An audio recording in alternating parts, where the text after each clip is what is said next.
For all you cruise lovers who are always on the hunt for the perfect getaway, your search ends here. We're unveiling 12 foolproof strategies to plan an unforgettable cruise experience. Booking that perfect cruise can feel like navigating a maze of options and uncertainty. But fear not, we're about to share 12 must-know secrets that will demystify the process and have you setting sail on the vacation of a lifetime. From insider tips on finding the best deals to strategies for crafting an unforgettable itinerary, these 12 revelations will transform the way you approach planning your next cruise adventure. The 12th and final secret we're unveiling today is going to completely change the way you think about booking a cruise. You don't want to miss this tip. First tip, timing of your booking. There's a couple of things to think about when you want to book that cruise. Off-peak seasons, that's where you're going to get your best rates and your fewest crowds. So they call it shoulder season. Alaska. Well, we're going to use an Alaskan cruise as an example. Peak season is arguably late June to mid-August, early August, mid-August, right in there. That's when it's the warmest and the most, for lack of a better word, beautiful up there.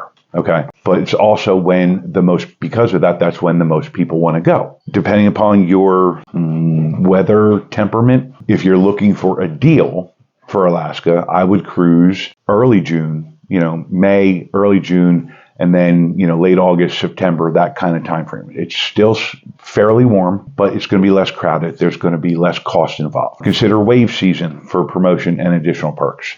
Wave season is arguably, let's call it Thanksgiving or November to January, February. That's when all of the cruise lines come out with their quote-unquote latest and greatest deals. Third and fourth person cruise for free and 50% off the second person and free airfare and this and that and the other thing. For a lot of my customers, I suggest that they wait until that time, depending upon when they're cruising, where they're cruising, okay? Last minute deals versus early bird savings. So you got to weigh the pros and cons, all right? Because cruise ships fill up fairly quickly these days. A lot of people are let's just say cruising is getting more and more popular. So the early bird savings are arguably going to be your better deals. There will be some last minute deals, but I'm seeing a trend where the cruise lines are doing away with them or offering them less, let's put it that way, because they're sailing, that'd be 6 months before sailing, they're already at 80% capacity, 90% capacity. So they don't need to offer those last minute deals to get that final 10 or 20% because they know that that's going to happen anyway. Choosing the right itinerary. There are different regions to cruise. There are different places to cruise. If the idea of a cruise to you is 80 degrees, sunny, and palm tree swaying, don't look at Alaska. Don't look at Europe either. Look Caribbean, look South Pacific. Knowing what you like in a cruise and what kind of vacation you like will help narrow down the choices of the right itinerary for you. I mean, now, I'm not saying don't go to Alaska. I'm not saying don't go to Europe. Just a Caribbean relaxing cruise is very different from a European exploration cruise. So tailor that itinerary to match your interest and your desired experiences. Good way to put it. Selecting that right cabin for you. Interior, ocean view, balcony, suite. What's your budget and what's your preferences? If you cannot stand the idea of not seeing the sun when it comes up in the morning, you don't want to look at interiors. Look at ocean view. You look at balcony. If you love complete and utter darkness when you sleep, look at the interior. In addition to, what's your budget? You're going to spend a lot less money on an interior than you are on a balcony. Balconies are, I don't want to say premium, but they're $300, $500, $800 more per person than an interior because you get that balcony and that door to go out and stand there and smell the ocean and listen to it. So you got to think about that. Cabin location. Not just cabin type, but cabin location. Are you worried about getting motion sickness, seasickness? Well, if you are, then you want to pick a midship cabin. You don't want to be in the front of the ship or in the back of the ship. You want to be as close to the middle of the ship as you can. If you're a very light sleeper, don't get a room near the elevator. Don't get a room right under the main dining room. Figure out or ask your travel agent to figure out where is the best place on the ship for you, so that you can have that stateroom as a sanctuary, as a place to relax and get a good night's sleep. Also, different stateroom categories offer different amenities, okay? So, as an very broad example, if you book a suite, you're going to get access to, some ships have special dining rooms just for suite members. They have special bars just for suite members. There are areas of the ship, the kind of ship within a ship concept they're calling it, where only people that have suites are allowed to go. Is that important to you? Is that going to make your cruise more relaxing or more fun if you have an area where there's only the possibility of a couple hundred people being there instead of thousands? Leveraging your loyalty programs. Every cruise line has a loyalty program, whether it's the Crown and Anchor or the VFIP or whatever the Captain's Club, whatever they're calling it. Everyone has a benefit, has a loyalty program. Arguably, the real true benefits don't really start until you hit 75 points or 75 nights that you have been on board. Most of the cruise ships, they do, if you're on a 7-night cruise, at the end of the cruise, you're going to get 7 points. So it's a point per night. Okay. A lot of the better, at some of the lower levels, there are a little bit of perks. You have, different waiting lines to get in. For embarkation, if you're an Emerald in the Crown and Anchor, actually, I don't even know if they still do this, but they used to have, there was the Diamond line and then the Emerald line and then everybody else. So when it comes to embarkation time, they board based on your loyalty level. But once you hit what a lot of them are calling Diamond or something along that lines, that's when you start to see free drinks for each day you're on the cruise, or actual, I don't want to say significant, but actual discounts for your cruises, and those access to those different clubs and different areas of the ship. They're only for those people. Make sure you understand how those points work, what perks you get at what levels, and there are certain ways that you can sometimes get double points. And actually, let's just say with double points. So if you want to get those higher levels faster, talk to a travel agent or do some research and figure out how to get access to those.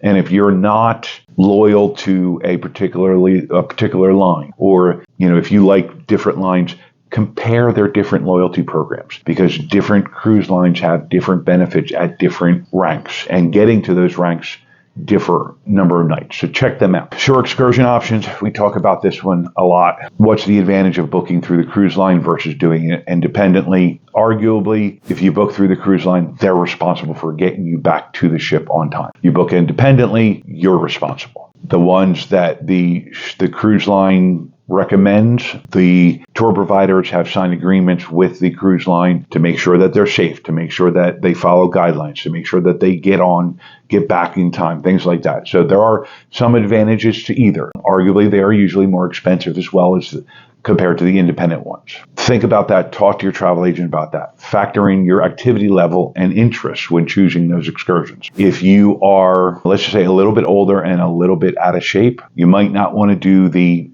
mountain biking excursion. Now, that's kind of a general statement, but you get the drift. So look into the activity level and also look at the interest. If you want to learn about the history of an island or the culture, the people, look at those types of excursions and don't look at the snorkeling only type of things, okay? Hold on, because they've got a hidden gem coming up in here in a minute that's going to save you big bucks on that next booking. Onboard credits.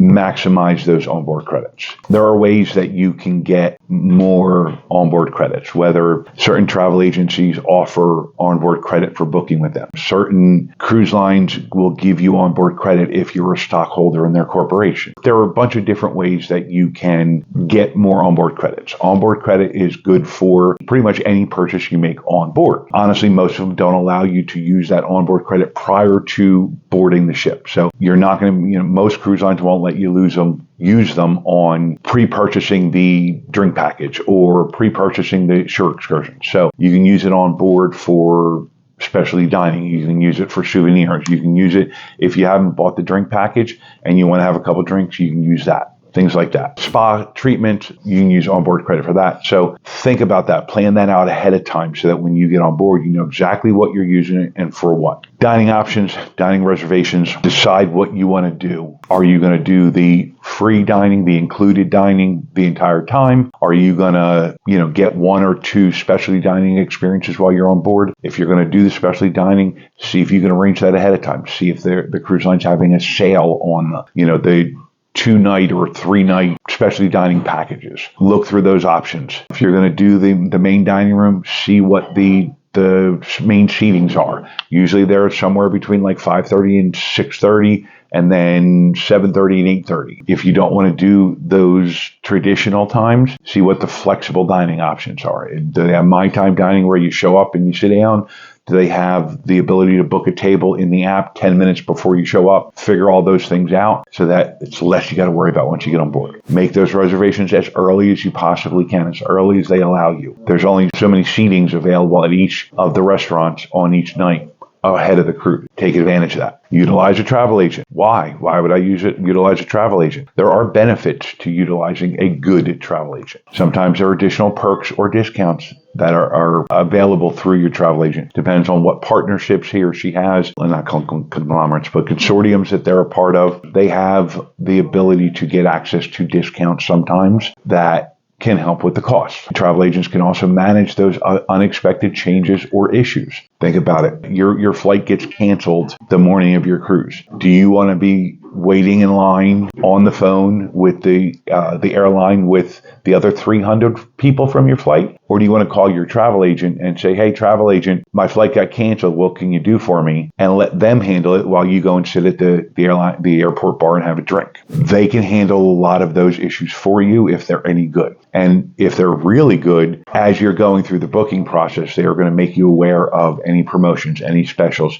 any special things that are going on that cruise. They're going to make sure that you've got your travel insurance. They're going to make sure that you've got your flights ahead of time. They're going to make that whole planning and booking process as smooth as possible. Planning for the onboard entertainment. Yes, there is onboard entertainment. Yes, it is usually really good. Yes, it is usually really packed. Pre-book those seats for as many of the shows in advance as you can, as soon as they become available. Unfortunately, if you don't, there's a chance that you're going to miss some of the shows, or you're going to have to juggle your schedule around because this show sold out, so you couldn't see the comedian tonight. You got to wait and see him tomorrow. So as soon as you possibly can, book.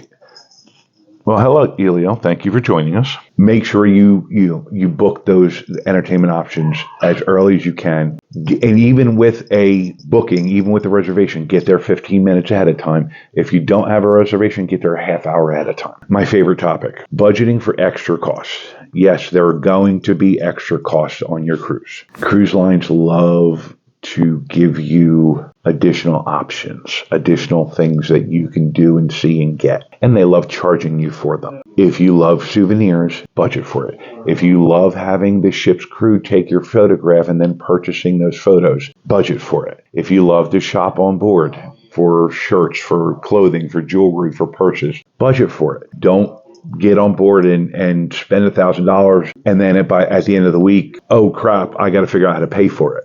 Okay. A tip for keeping track of that spending. Every ship we've been on, you have the ability to look at your account, whether it be in the app or on the TV or both. Cheryl and I, when we go on a cruise, first thing in the morning, we sit down and, actually usually I do it while Cheryl's getting ready for the day. I'll flip to the account thing on the TV and just look through the expenditures from the day before, just, to make sure that we didn't get overcharged for something, make sure, something wasn't double charged or, things like that, just so that there's no big surprises at the end of the week. Embarkation day tips. Arrive early. If your embarkation time is 12 to 1, I would say be there and be ready to get in line at 11:30. Why do I say that? A, sometimes they'll allow you to board early. They'll allow you to board before your boarding time. B, sometimes they won't. You want to get in line so that at 12 o'clock, you're one of the first 50 or 100 people for that time slot to get on board. You don't want to show up if your boarding time is 12 to 1. You don't want to show up at, 1 because you're then going to be the last person. Or you might even get stuck waiting for the 1 to 2 o'clock slot, early arrivals to go in before they'll let you in because you were late. Okay. And I want to get on that ship the second that they will allow me, because that's when my vacation truly starts. Yes, I fly in the day before, and yes, we go out to a nice dinner the night before we embark, and we explore Fort Lauderdale or Miami or Orlando, Canaveral, or wherever we're cruising out of. But in my mind, my vacation doesn't start till I'm on board that ship. I've done muster and I got a drink in my hand. Know what to pack. Know what to pack in your suitcase. Know what to pack in your bag that you bring on board with you. You want to put your passports, you want to put your medications, you want to put your money, you want to put your jewelry in your carry-on bag, not in your suitcase. I go with the thinking that I'm not going to see that suitcase until 6-8 hours later. So anything I'm going to need in that first 6 to 8 hours, I need in my backpack. Plan out those first day activities before you get on board. Know what your plan is. Cheryl and I, our plan pretty much does not change. We get in there, we get on board, we do muster, we find a bar that's open, we grab a drink, take the elevator or the stairs to the top of the ship, walk front to back, go down a level, back to front, and we explore that entire ship before we do anything else, before we go look for our cabin, before we go check our dining reservations, everything. I want to know the layout of that ship as much as I can, as quick as I can. Final secret, flexibility can be the key to a successful cruise experience. Why? Because life happens. Those plans can change. Sometimes they have to change. You might not be able to, you could have planned out every single activity and every single night. Well, that excursion might get canceled. That port stop might get canceled. That comedian you really wanted to see might be sick. I don't want to say have backup plans, but have backup plans. Think about what you're going to do if this or that doesn't happen so that you can pivot. So that, okay, we can't go to Nassau today, but we're going to, St. Thomas instead. Okay, cool. Well, you can't really plan that a whole lot, but you know what I mean? Have some ideas in mind of what you're going to do if things don't work out exactly, okay? Plus, that opens your mind to spontaneous opportunities and unexpected adventures that if you're super rigid and super unflexible, you're going to miss out. Arguably, and I tell this story a lot, we were on a cruise and we had booked an excursion to see Chichen Itza. I don't remember if it was Cozumel or I think it was Cozumel. Well, we overslept and we didn't make it. But because of that, we ended up in the solarium in the afternoon and we met some amazing people that we still keep in touch with today. And this was pre-COVID. This was years ago. And we wouldn't have had that opportunity to spend time with them, to get to know them, had we actually made the Chichen Itza trip. Now, I'm sure we would have had fun in Chichen Itza and that would have been a different experience, but you get the drift. So now that you've unlocked our top 12 cruise booking hacks, get ready for an even bigger reveal. You need to know all about the life-changing perks of upgrading to a suite on your next unforgettable voyage. And it's possible. It is possible. And I'm going to tell you all about it in the next video.